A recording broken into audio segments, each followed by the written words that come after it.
Welcome, race fans, to another episode of the More Than May podcast. My name is Jake Langdon, And I'm Alan Langdon. and we are back. A little bit of a delay on this week's episode. Got caught up with some family in town, and then life gets away from you. But having a lot of stuff to cover now with this it kind of worked out. Of course, the biggest news being the RLL charter officially selling to Dreyer and Reinbold Racing. This is obviously big news, having the first sale of a charter since the system came into place last year, and really kind of legitimizing this process. So we'll get into that, as well as, of course, review what ended up being a disappointing weekend with the Music City Grand Prix. Looking alongside that, we have the Only Bulls Grand Prix of Portland coming up in a couple weeks, as well as looking at the Brickyard is happening as we speak, and just some scheduling things. And so we'll kind of take you through all those, as well as our predictions, obviously, for Portland. So, yeah, just hopping right in. I mean, RLL selling their charter for approximate value of $13 million to Dreyer and Reinbold Racing, based here in Carmel, Indiana, or not here where I'm at, but closer to you. But yeah, this has obviously been something that's been in the making for a long time. We were kind of wondering where it was going to come from. I know that Humco's Tollinger was something that we had mentioned last episode, that with them breaking up, maybe one of those charters gets sold. Happens to come more on the RLL side, which isn't overall surprising in my opinion, just because they've kind of struggled as a three-car team, and they've tried different things with it, as we've discussed. They tried it with someone bringing money in support with Devlin DeFrancesco. They've tried, bringing in Hy-Vee as a big sponsor, kind of support the whole team. And it's always just kind of ended up with this lukewarmness, especially at Indy 500, where I've just been like, it seems like they may be better off with just having Ray Hall and a teammate that's kind of developmental guy, or someone like Foster or Lundgaard that we've seen in the past. So, yeah, Alan, what are your thoughts seeing what you've seen on the sale? Yeah, absolutely. I think, as you mentioned, owning a race team is very resource intensive, and the more cars that you add, the more resources it pulls. And it's clear that Ray Hall, while pretty strong on road and semi-decent on street, certainly has been struggling on ovals, and that's regardless of who's been in the seat the last couple of years. There'll be an exception, as we discuss about Schumacher later today. But I think for Ray Hall is looking to kind of move themselves into a more legitimate competition, focusing on two drivers is likely the move.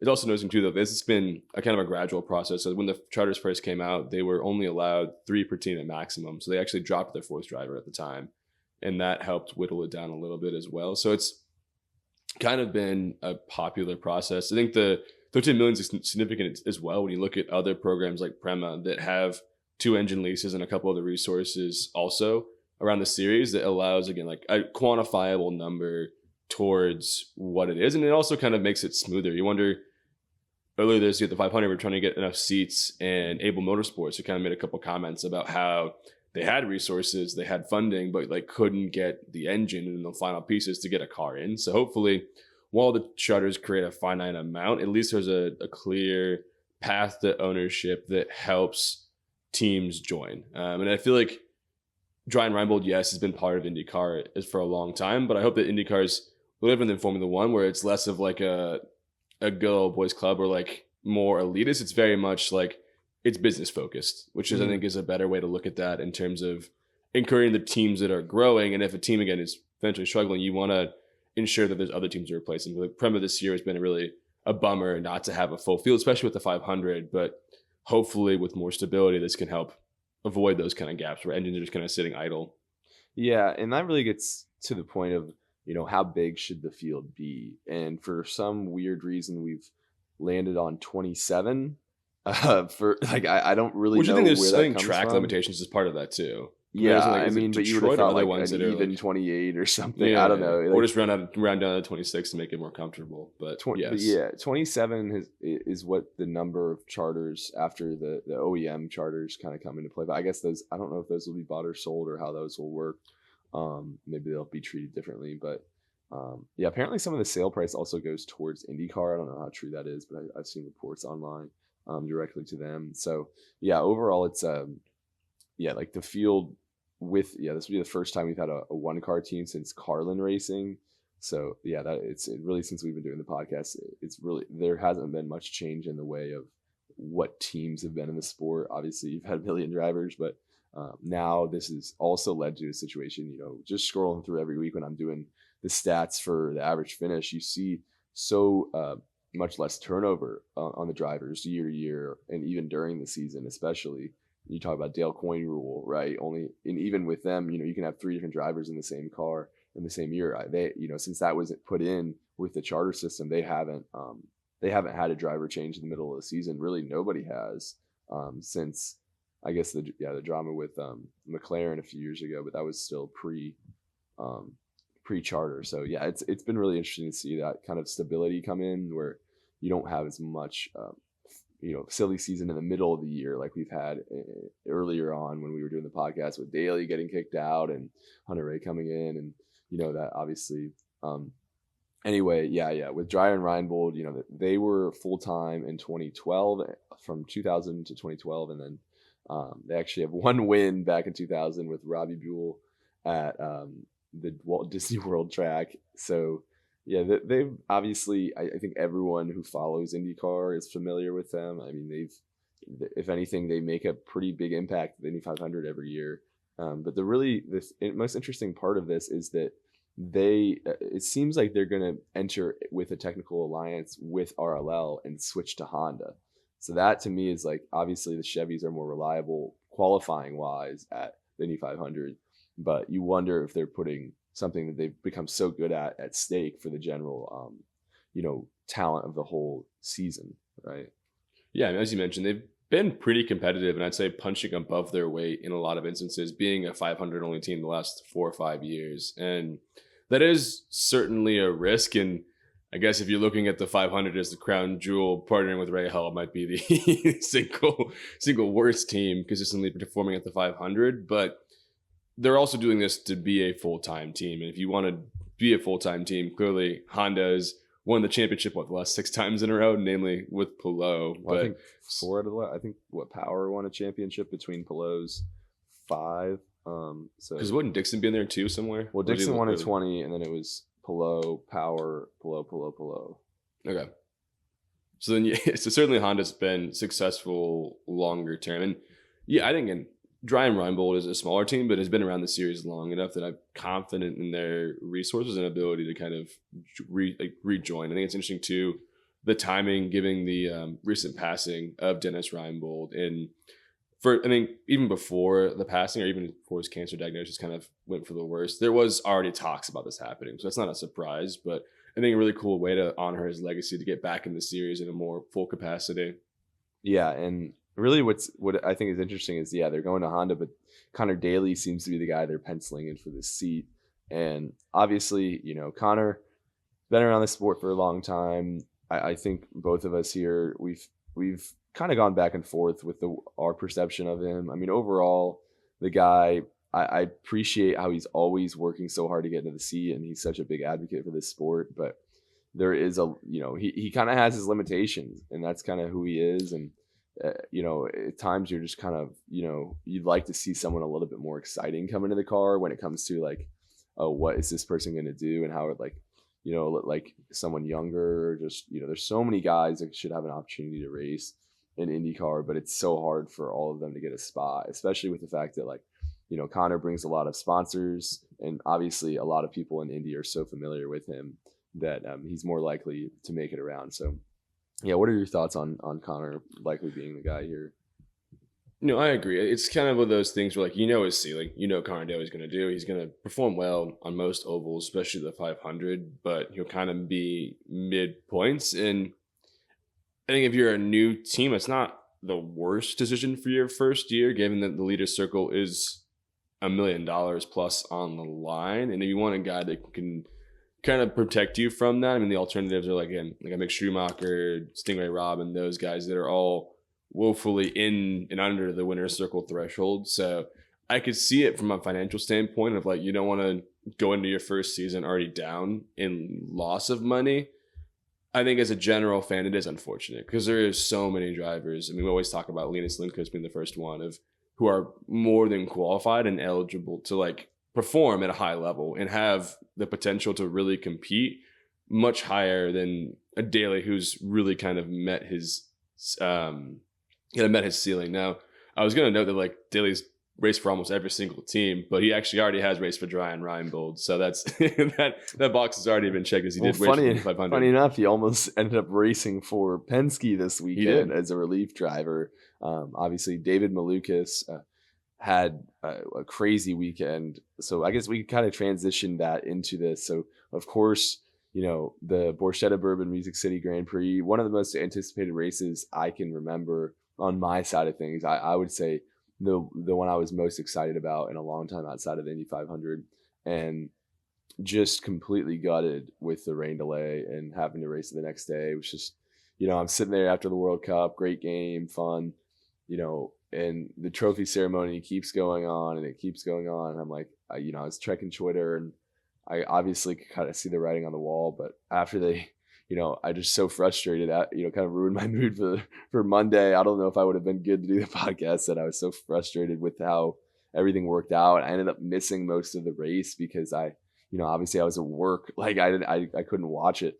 So it was just, everything kind of came together in such a underwhelming fashion, turning what would have been, it looks like over, around 2.8 million or more people who were still tuned into Fox at the time, down to just 775K, just second lowest of the season. So overall, just, I'm so frustrated because, Fox has put so much investment and time into our product, and to see it kind of, really have this chance to get in front of, even if you make 1,000 new fans, anything like that, just have that and it'll all just come undone, and what a track that can be really fun instead at night, all these great things about IndyCar, night oval racing on a super speedway, it's just, and to not have that when we had it all planned, it's just IndyCar luck is what a lot of people were saying on Twitter. But yeah. No, I agree. I don't think it's fair or worth it to blame anyone regarding Fox or FIFA or the organizers or sponsors. I think it was simply just bad luck. Yes, would it have been nice to have a smoother cut from the end of the game match and then maybe put the trophy ceremony on FS1 or something? But that realistically, Fox is going to choose a much larger entity, FIFA, over IndyCar, and still there was enough people clearly that were kind of tuning in well past the end of the match, even though it went long, and the weather just ended up being a nail. And it didn't matter. I think they extended the coverage, is what I'm saying, Alan. They were going to cut away. They're going to, it was going to be the trophy ceremony was going to blah blah blah blah, and then they're going to go. And the reason it was so much longer is because of the rain. So So to me, it's like there was no priorities that were messed up. Like everything kind of went as I expected. They're going to show that it's the biggest event in the world. They're going to show the trophy ceremony. So.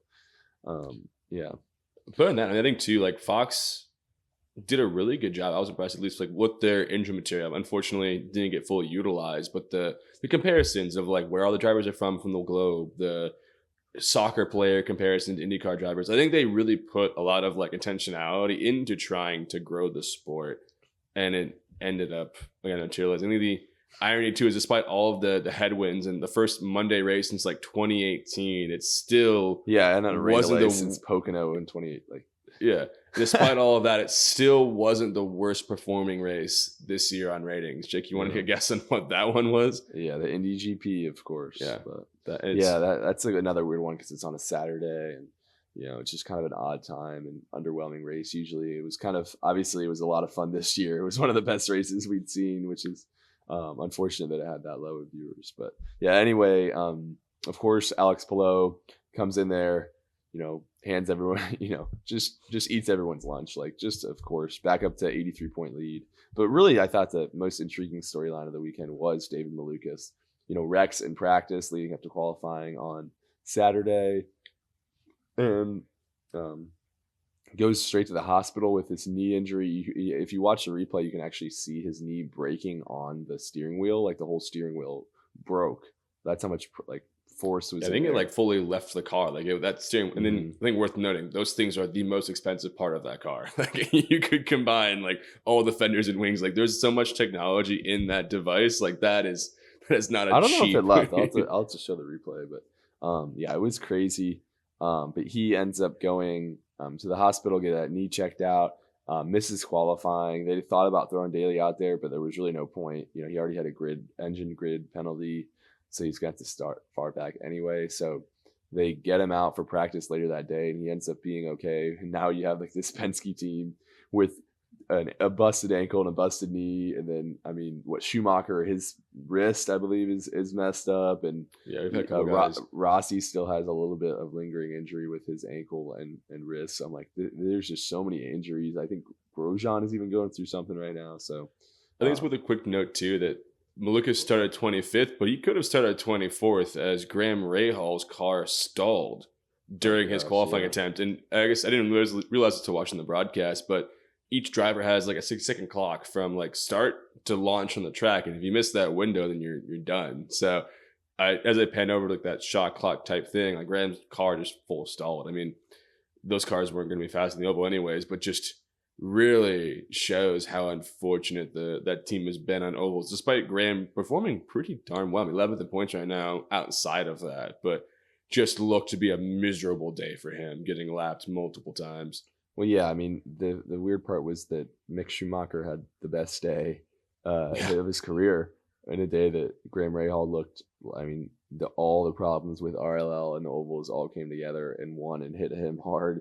You know, unreliability, lack of speed, lack of control, everything. And then somehow, some way, Mick Schumacher, who's been struggling all year, puts together 16th qualifying, 8th place finish, just completely clean weekend. Everything went well for him, so obviously there's something good to take away from that with the team, but frustration from Rahal, I'm sure. Yeah, I think certainly there's been a theme recently of announcements. I mean, obviously with Rahal losing one of their seats, Schumacher's probably the most likely to lose that seat, followed by his best performance. So there seems to be a theme this year with like immediate bounce backs. And the one that didn't bounce back, I'd say, is Christian Lundgaard. So one of the reasons that during McLaren's talks with Mr. Tony Kanaan was why they wouldn't keep Lundgaard was from his old performance. And this was an opportunity for him to kind of prove the naysayers wrong. And unfortunately, I think both in qualifying and in race, that was the naysayers are proven right quite clearly. Yeah, Lundgaard, it's just, it hasn't clicked for him. Maybe, he goes to a different team, gets some good coaching. I think obviously Ganassi, you see what they've done with Palou. I mean, Palou winning races on ovals consistently now. Like, it's not a surprise to see him. I mean, he doesn't, mess up on his strategy with getting his fuel line locked up and running out of fuel at Gateway. He was fastest car by far there. He won last year on a non-Indy 500 oval as well as the Indy 500. Now he wins again here. Clearly, like, it's just part of his repertoire now. And, he's kind of like Dixon in that way when Dixon was in his prime, where he can just kind of roll through these courses. And, he may not dominate every single time, but he can string together multiple wins a year on these ovals. And at that point, it's like there's really nothing he can't do. There's not one course I'm coming into where I don't expect him to win nowadays. Yeah, I think on top of that, too, another great example is Kyle Kirkwood, one who got pole for this race and one that we've kind of really always pegged as a road and street guy, especially a street guy. And he's really upped his game on ovals, while competing pretty well at Gateway and in this track. So it's possible to teach an old dog new tricks, but it'll take the right atmosphere to do so. And it shows that, like, you got guys like Newgarden that dominate ovals but can't do the rest and can't win a championship. You've got guys that can win road and street like Kirkwood but can't win ovals. So I think it's worth noting that you kind of have to be well-rounded, but you don't have to be perfect. Like you said with Palou, it may not be his strongest space, but if you can put the car in the right position and get some fortunate timing on cautions, which happened in this scenario, you can put away a win. So I mean, the guy won 2 championships before winning an oval. Like, because he won the Indy 500 last season, and then he won he won 3 championships, I think that's before he won an oval, right? Because he won 21, 22, 23 and 21, 23 and 24, and then he won the 25 Indy 500, correct, and the 25 championship. But had he won an oval before that, like in Iowa or something? No. I think Indy was his first oval, and I remember that being like a big deal. And then he won another oval. I think it was Iowa later that year. later last year. But yeah, now this is I believe his third oval win. But anyway, yeah. Getting back to the actual race results, I wanted to pipe in David Malukas's interview because I think like he clearly had, I thought, the most impressive weekend out of anybody by far. I mean, almost beats out Joseph Newgarden, who starts in second and finishes in second all the way from the back. Yesterday you spent time in the hospital. Today you go last to third. What a masterful drive and so much to unpack. Tell us about it. Oh my goodness. That was a team effort. I've never driven so hard in my life. I feel like I needed to do a proper recovery after that incident I made on myself. And I mean, this team, Verizon, everybody on board. Big thank you to John, my physio guy. I mean, he was, anytime I'm not in the car, he's massaging me, making everything, all my muscles start working again after they all cramp. So big thank you to John, to Sam, the local hospital here in Lebanon. Everybody works so hard. The AMR safety team, I mean, it's so cool to see when you have all these people work on a collective project. You can see it come through fruition, and it's going to happen. And what a result. I mean, we needed that for the championship. We're still there. It was a good result, good recovery. Big thank you to everybody. That was the hardest race of my life. Tried so hard, so hot, but things were looking so good I had to keep pushing. So, yeah, that's going to be one to remember. In contrast, I wanted to play this. This is a quick one, but just listen to Joseph Newgarden here. Joseph Newgarden today, you left it all out on the track, but you seem a little bit frustrated. What's going on?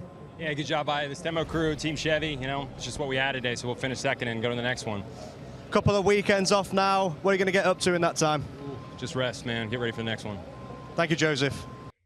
Classic canned response on that one.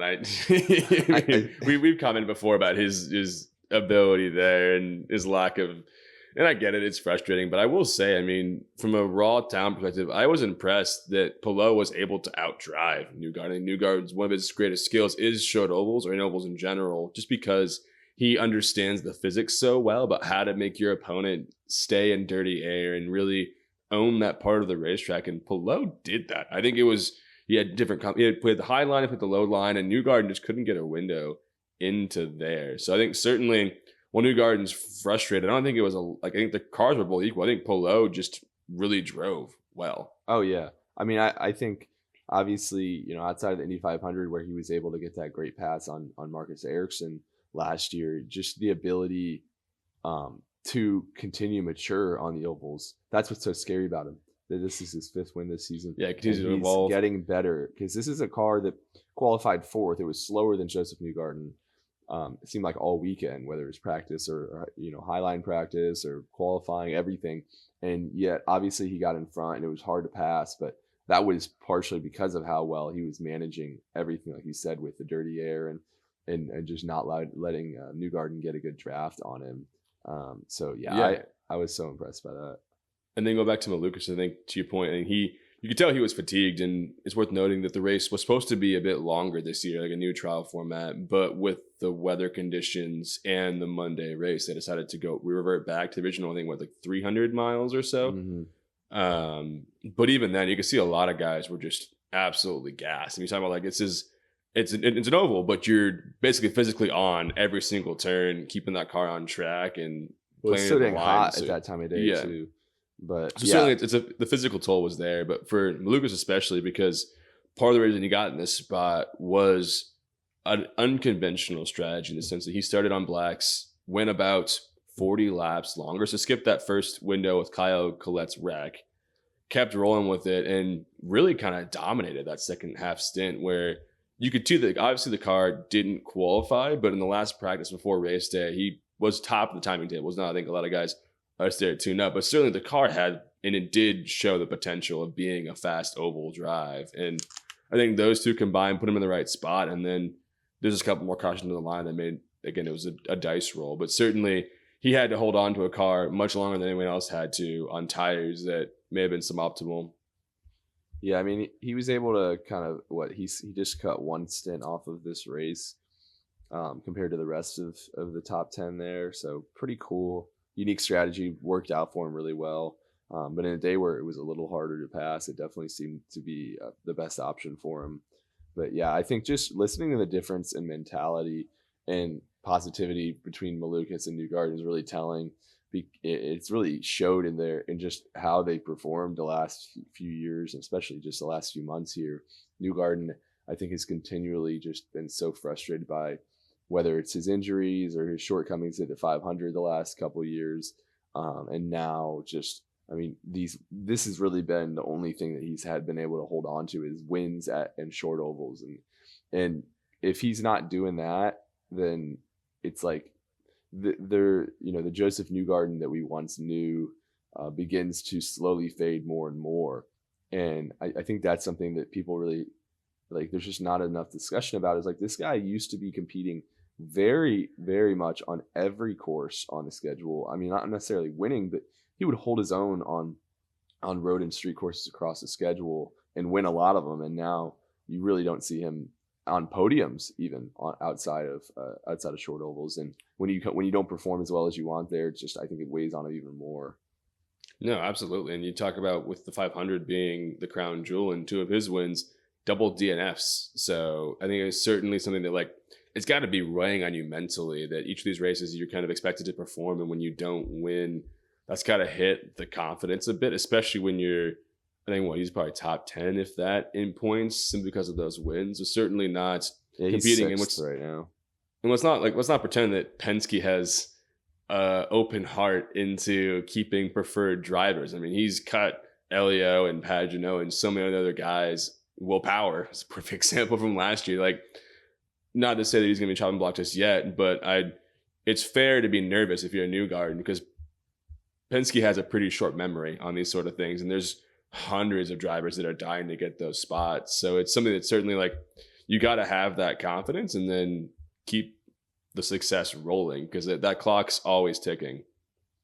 Yeah, it just doesn't seem like he's the championship. He's not the lead driver on the team anymore. David Malukas is, and that's going to be a very difficult thing for him to swallow, especially as Power just left. You'd think that's his time to shine and really step into that role. As obviously him and Power kind of passed that baton back and forth over those last few years. But yeah, I'm interested to see how he continues to change and develop, and if he I mean, because he's put together some scrappy performances, with the injury and everything like that, but it hasn't really. There's not that level of pace on road and street that he used to have at all. Like, he's not getting poles, not winning races, or leading laps even. So anyway, yeah. So just going through kind of quickly, incident review. Obviously, Colette hits hard in turn 4. He was, he was on top of his tools, but he said he just was loose, and the car was loose, and he was impatient. He didn't wait to get a wing adjustment after the first stop, and that led to his incident. I mean, this guy, he's apparently bringing a pretty decent budget. Sounds like he's going to be moving up to maybe an MSR seat or staying put next year. And you're talking about a guy that, we're touting is supposed to be the next up, and yet, you're DNFing over and over again, and you really haven't put together an impressive result all year. And it's getting a little frustrating for me to really be like, dang, this guy is next up, when all you have is moments. It's like you got to put together at least 1 or 2 races in a 17, 18 race season to really show that, like, there's something worth investing in here. Yeah, it's an interesting dynamic for sure, because I think first 4 or 5 races, Hauger's top 10 and other bits, we were really super high on him, and he kind of faded out of existence. And then Colette had a really strong qualifying and was competing at a high level with the 500. But to your point, being in the top 10 is not the same as finishing in the top 10. So until you actually put some results on paper, it starts to give some doubt of, like, end of the day, you need points, and points are by finishing, not by looking good in the middle. And I think it seems similar to another incident in lap 115 with Christian Rasmussen, where I think both of those drivers have raw pace. They have the ability to be comfortable in technical spots, like outside lines, but you got to take care of the car at the end of the day. And you see the biggest difference in evolution in drivers is like with Pato O'Ward and those guys, where they start to learn that making that move isn't always worth losing the spot entirely. Try telling Grosjean that.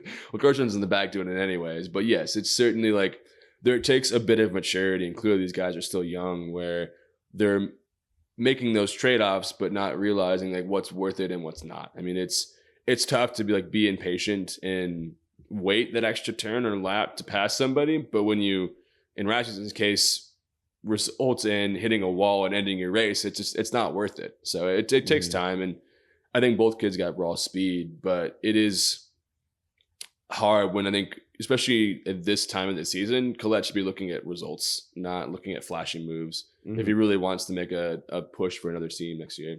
Yeah, I would just say that, yeah, what I've seen out of Rasmussen, even as he's continued to get better on road and street, like he's at least put results down. I mean, even at the, obviously winning last year, and, it's maybe unfair to put them on the same level right now as Colette's obviously much more new to the sport, but it will be something that he'll have to learn before I'm really fully bought in, because it still is weighing on Rasmussen. And the thing is, it's like, if you're ever going to compete for a championship, which is what a lot of these teams are signing guys to do, like if you're going to be Rasmussen, you're probably going to be at ECR your whole career, or a team similar to it, where if you really are serious about winning the whole championship, then you're going to have to find consistency. But yeah, I mean, look at the benchmark of Polo, and what he said, maybe one not top 10 this entire season. I mean, he had a streak of podiums until a couple races ago. So like, when you have that as a standard, yeah, you cannot sacrifice multiple DNFs. I think it builds on to, like, moving on to the next wreck in lap 121, just a really poor, unfortunate year for Ed Carpenter Racing, as Alex Rossi gets hit pretty hard by Dixon. Now, I think, seeing your comments on the board, I think you're pro Rossi, but transparently, that was completely his fault in how that happened. I agree. It was weird. It was just like, you got to get down lower to the line if you're going to be pitting. And, Dixon's been racing for longer than I've been alive. So the guy's raced here so many times, like he knows what it looks like when someone going to pit. So obviously Rossi was frustrated, but it's just one of these weird things where Rossi gets caught up in a lot more than other drivers, and you're just kind of like how does this keep happening to him? Like, how these weird little, like, he gets knocked out of races in ways that I'm like, you never see, like between Toronto getting the side of his car ripped off by hitting a little bit of concrete that was sticking out, and then this, and car catching on fire, hybrid braking. Like, I'm just like, it's just so weird the way he goes out of the races. But yeah, he just doesn't have it anymore, man. It's really sad. I wish that every once in a while I see just a small flash of it from him, but like, even just looking back at some of the results post Aero Screen, there was still some, Portland, he finished second behind Pelot a few years ago, and just like, you see these, you're like, dang, like he still did have some pace, but for whatever reason, it's just not there anymore. And then I think that closes out at lap 142, Will Power, which really kind of hung in the mid pack. I think, was it during a restart or just around that kind of time when everyone was bunched up? It was pretty early on in the restart. The track was cleaned off and everything, and yeah, he just kind of lost it, slammed into the wall, and that kind of screwed him. But the guy he's like Rasmussen, but he's 42 years old. I mean, like, how the heck is he doing? How does he keep wrecking this much, in a good car and a lot of times? Yeah, and I don't think it was counted as a full yellow, but Dennis Hauger did spin out in the entry to pit lane, causing some little bit of turmoil there. But as you can imagine, these incidents were fairly sporadic, and it was quite difficult for any team to build a strategy around it, especially with, wasn't it Mid-Ohio had 0 yellows prior to this? Yeah. But yeah, so like, it really was a draw of cards. Like, Malukas got lucky on one with the yellow, Kirkwood got one, and then that last yellow, Pelot cycled in front, and Kirkwood had to start from 11th. Now, some guys like McLaughlin had enough pace and tires to move up quite a few spots, but for Kirkwood, not having the raw speed or just the ability to get around really kind of hurt his results there. And again, it's those little moments which you can kind of strategize a little bit, but it's also just unfortunate timing that make your day a lot harder to do. Yeah, I think that's a good time to get to the tire strategy. So we did have alternate tires for this race, and Alex Pelot was just, came in with a little luck, which people, like, obviously, he's been unlucky the last couple races, and I think, especially, the Indy GP gets caught out, Gateway, like, there's been a few times where I think that luck has not gone his way, which is surprising. And this time, of course, it gets back, he gets his get back, and he gets 2 undercut precaution pit stops between the Hauger and the last wreck with with Power or with no, there was no yellow with Power. What was the last wreck that caused it? Wasn't it Hauger? Yeah, it was 2. There was 2 of them though. Because you had Collette early on, but that one I think actually hurt him. No, he just Rossi. It was Rossi. Oh, so yeah, Rossi and Hauger. So he gets cycled to the front there, which helps him out because it was just hard to pass. And then obviously he holds his own. So just slightly different strategy, more to do with luck, but also putting yourself in position with the undercut to catch people out. So well done by Wanzer and them. Strategy elsewhere. Like I said, the only really interesting one, like you mentioned, was the David Malukas with his longer first stint and how that kind of worked out for him. You seen anything else really? I think I'm still trying to figure out how exactly Kirkwood fell so bad. It didn't really seem like he. It was just bad. I mean, it was simply I think he had on the opposite end. So he had tried to do the overcut and was caught out. So when he pitted, it was on yellow. Everyone else had to cycle through where Pelot and that group had already pitted and were done. It could stay out on the track.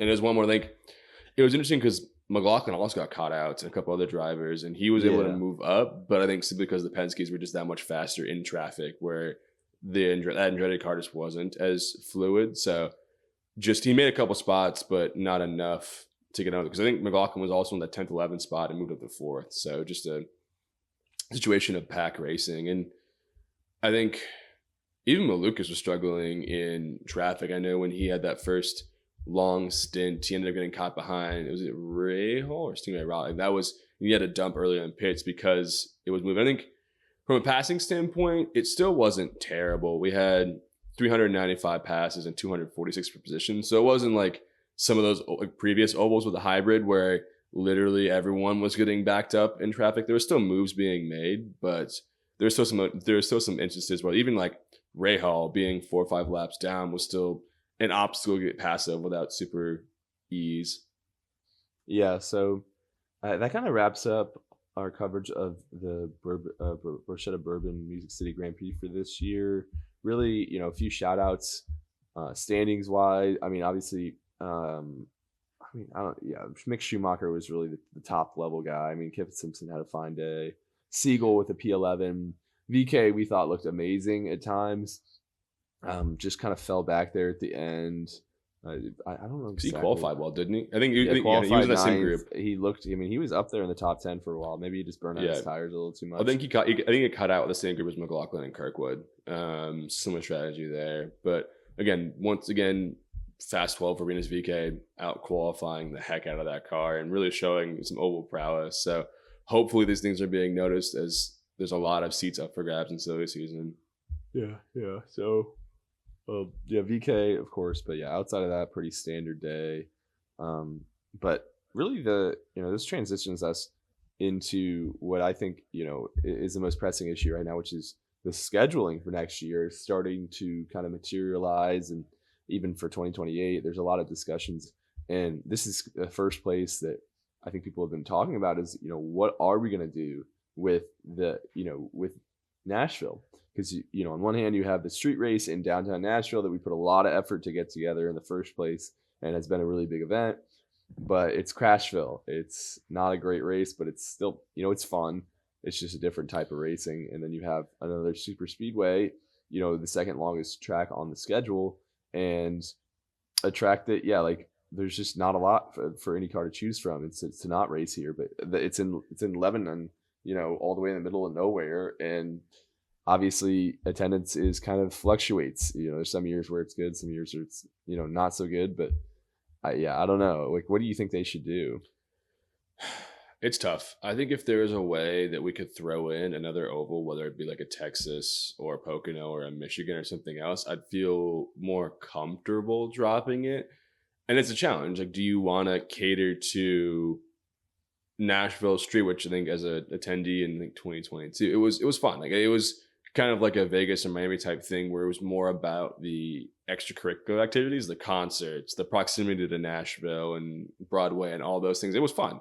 It was fun to but the race was treated secondary. Whereas the opposite here is that the fan experience may not be as strong. You're probably not going to get as many people, but the overall race is better. And I think IndyCar, you kind of need both right now. And I think Nashville puts itself as a really great spot geographically. You know, like Kentucky, Indiana, and a couple other states are pretty big hubs for IndyCar fandom. So it's certainly one you want to keep. Now it's the trade-off you want to do. I know the main promoter of this, Borchetta, is pretty big on flair and atmosphere, so I could see him leaning towards the Broadway. And I think too, the previous layout around Nissan Stadium was unique.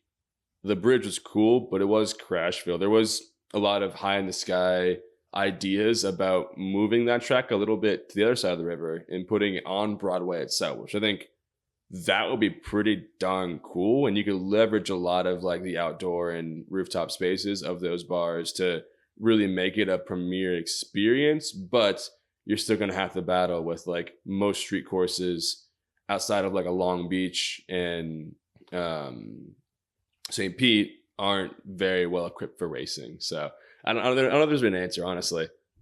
Yeah, and that's the conundrum with IndyCar. Your ovals that no one goes to, but everyone watches on TV, or your street courses that not as many people watch on TV, but everybody goes to. It's like you wish you could have both.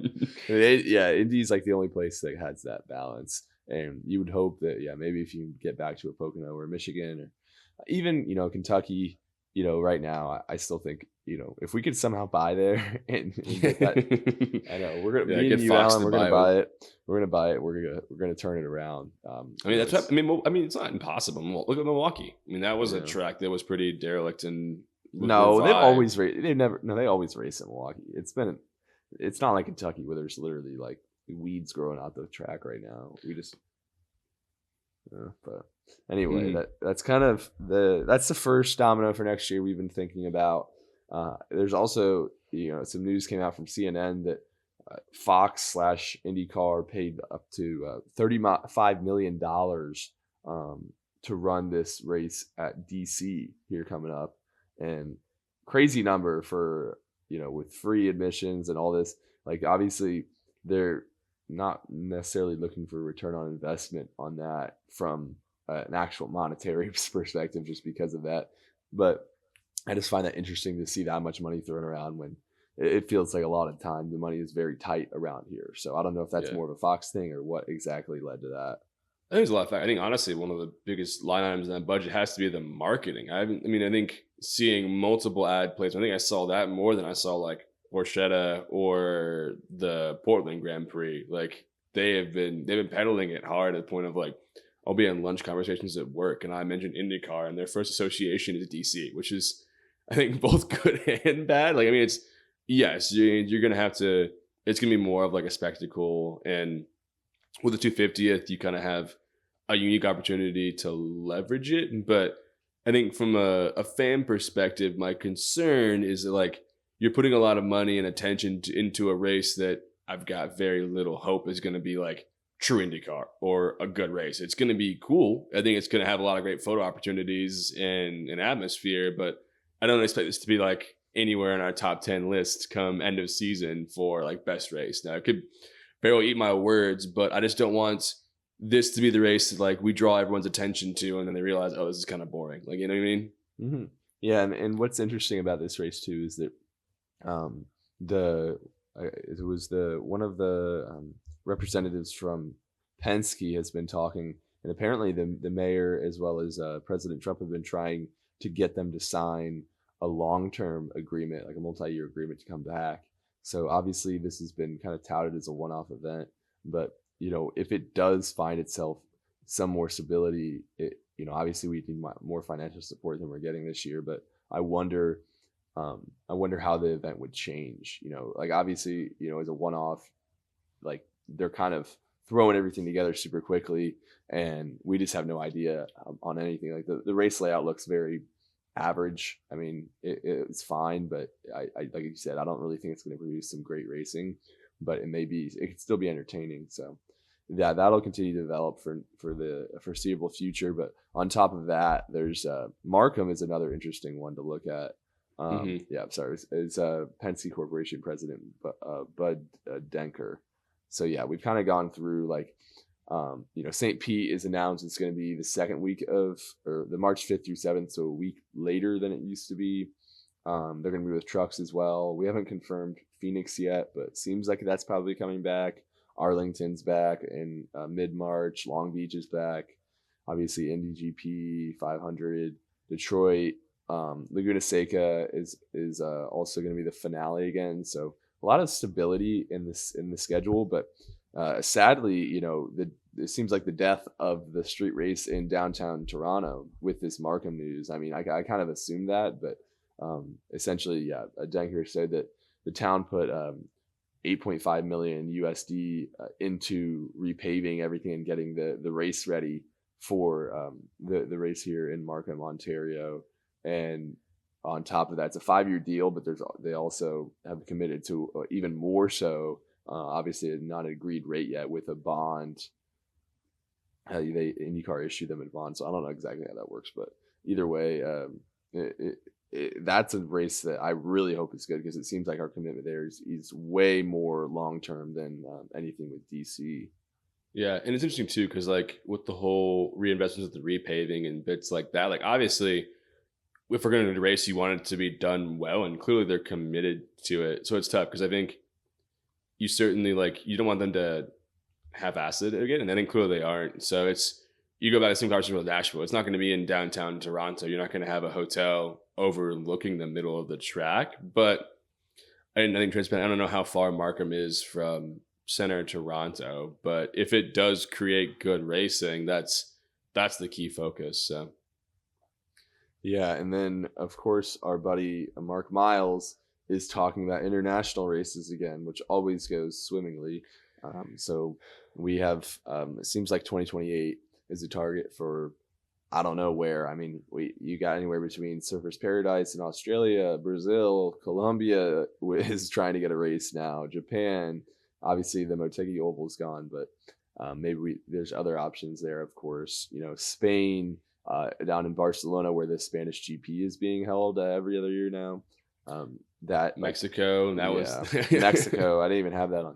Obviously, Mexico. That's another one that's been that needs to get done. I would say more than any of these. These are obviously. I mean, Australia would probably be the top of my list for these, but Mexico is definitely one with Pato and everything. It's just, I just don't even want to talk about like Mark Miles and international races. It's just such a cyclical process at a certain point. Almost as bad as the chassis. It's like things that get promised and never. So I mean, I think as cynical as we are, obviously, I think there would be huge wins for the sport. With the note that obviously, if we start moving into tracks like Spain, there would be concern. Look, Formula One's not going to carry the world over there, but we're not trying to be Formula One. So I think there's that concern of you can try to fight in that European market, but I'd argue that reinvesting in Canada or somewhere new like Australia would be something more of a value because you're adding net new and instead of trying to compete with other 4 or 5 series that race those tracks.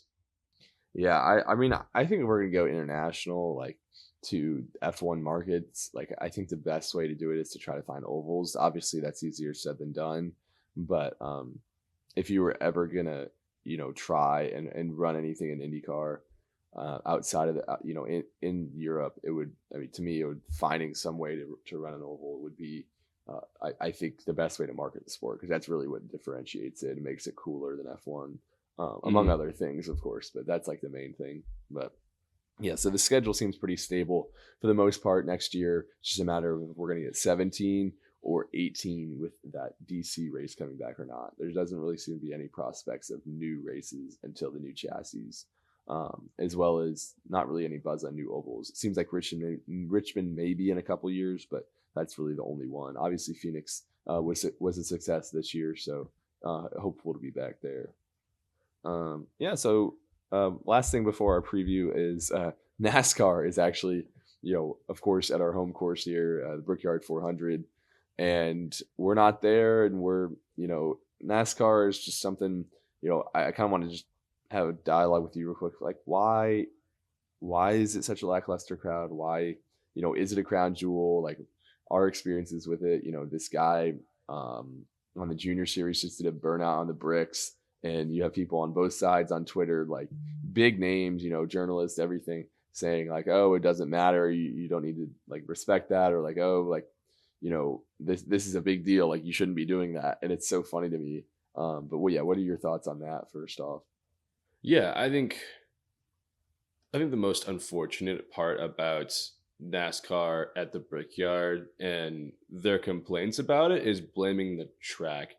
Realistically, NASCAR's had a problem the last 5 to 10 years about lack of competition and lack of tight battles. It's a parade. And they always blame it like IndyCar or the 500 not being as high banked or as quick and creating that atmosphere. But there's other NASCAR tracks that are equally as bad. So they want to get that first and foremost. Like, I don't think the IMS is the problem here. I think the second challenge, is looking back into the history of this. So this is back in the 90s when they raced the first Brickyard, and it was Tony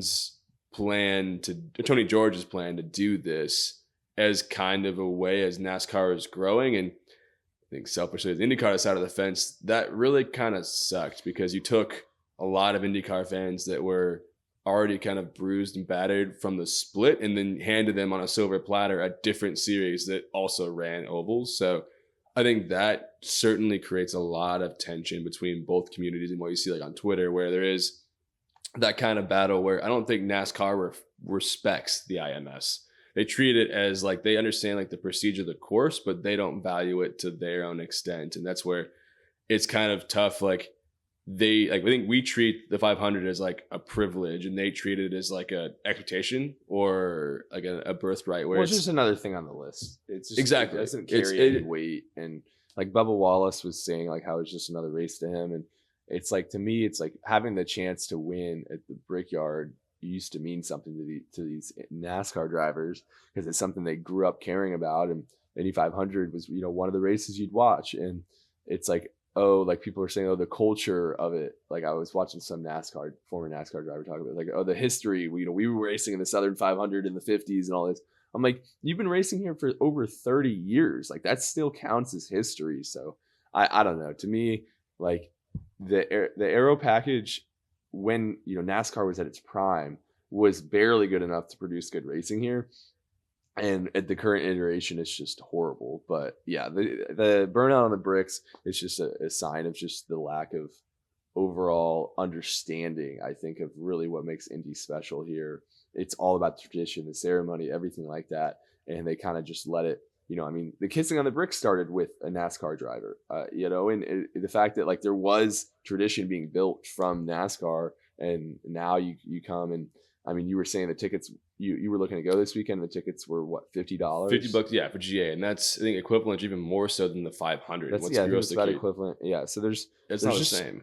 A weird lack of compatibility of and it's difficult. When F1 came here too, not being the biggest event that comes to a track, those two sports are not accustomed to that, and this is really the one place where that happens. And yeah, so honestly. Yeah, it's just something like in my experiences going to the races, whether it was the road or the oval, just never really produced anything entertaining compared to what you get with Indy.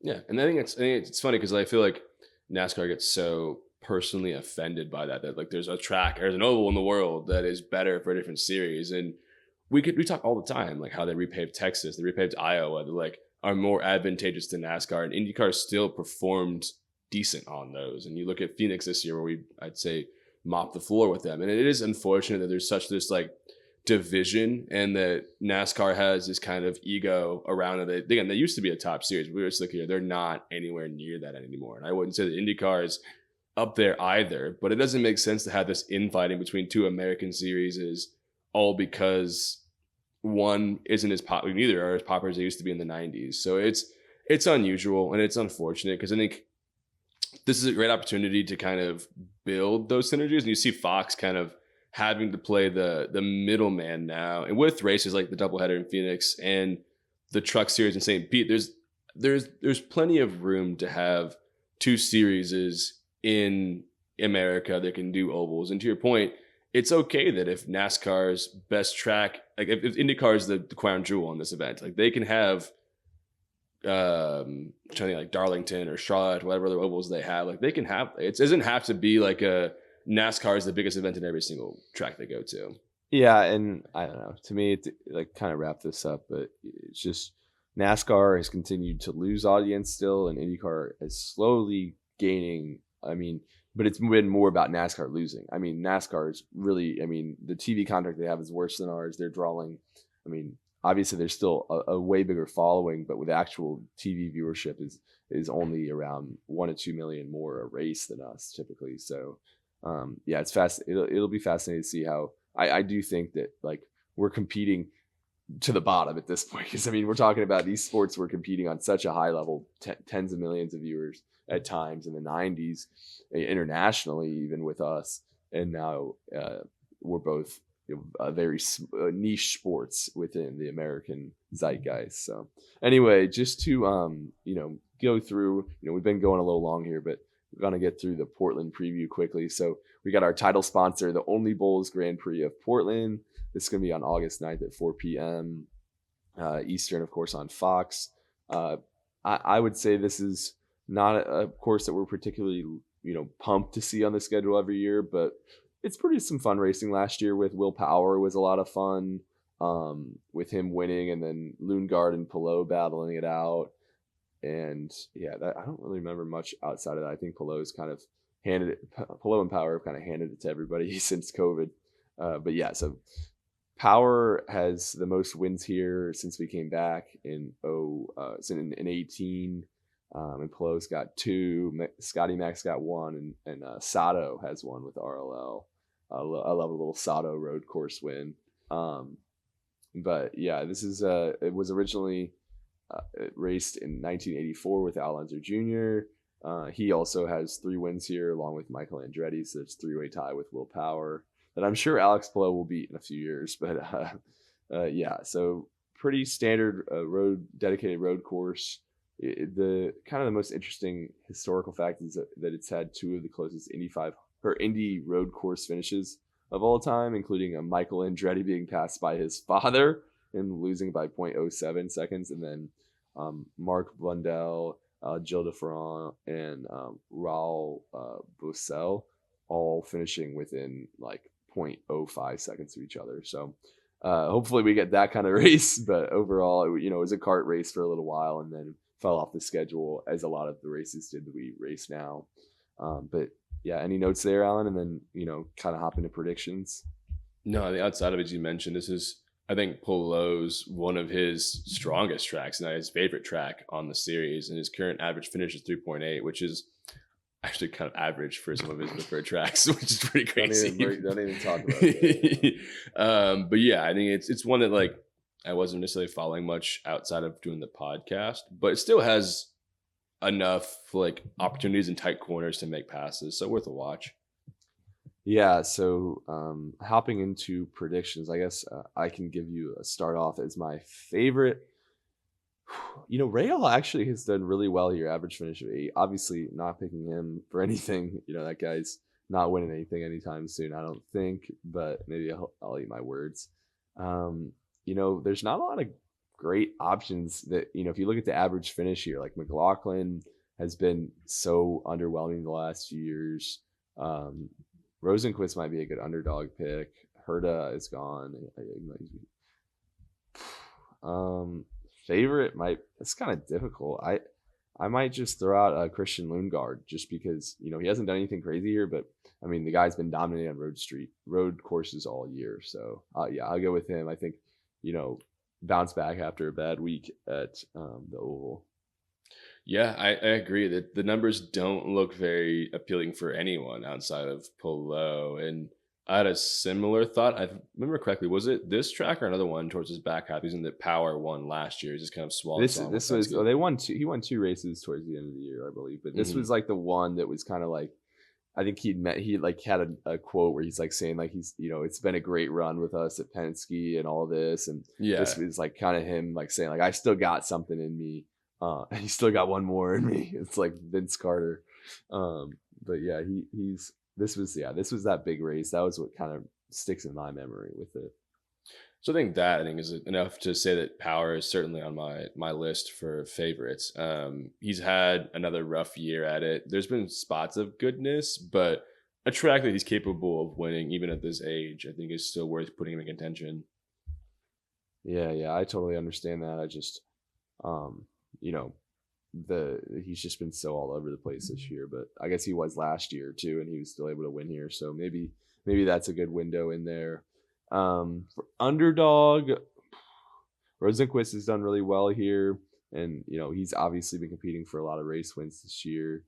David Malukas has never really done well here. Maybe, I mean Kirkwood feels kind of possible, but I'm gonna go with Rosenquist. I think again, he was so close to winning on earlier this year. What at Road America? I don't know. He's had a few good efforts this year, and it has continued to show pace in the MSR car. Obviously, always done well here. So I think that he can find it, and maybe get an outside shot. Hopefully, we get a winner that we haven't had in a while. Obviously, he's already won once this year, but not outside of Indy. Yeah. I was honestly waiting for you to steal it, but I was going to play Ray Hall. I think yes, he's had some highs and lows, but from a road course standpoint, that's really been where he's had the most success. And you look at, with the exception of Road America, where you get punted by Will Power, there's been a lot of chances in the end, not say for a win, but certainly for a podium or top 5. So I'm looking at keeping him like a good bounce back from another poor oval performance. Yeah. I mean, he finished last year. He was 4th last year. Lundgaard, my pick, he was 2nd, and then Power was 1st, obviously. So we're kind of picking guys that obviously had done well last season. And then Rosenquist, where was he? He was back in 9th. So yeah, he finished 2nd here in 2023. So yeah, those are our predictions. Again, that'll be at 4:00 on Sunday, August 9th. Between now and then, Alan will be heading overseas. So we might have to kind of have maybe not as much structure, try to find some time to get in our episodes, but we're going to do our best here to continue the More Than May podcast for the rest of the season here. Absolutely. All right. With that, I'm Jake Langdon. And I'm Alan Langdon. And we'll catch you soon, race fans.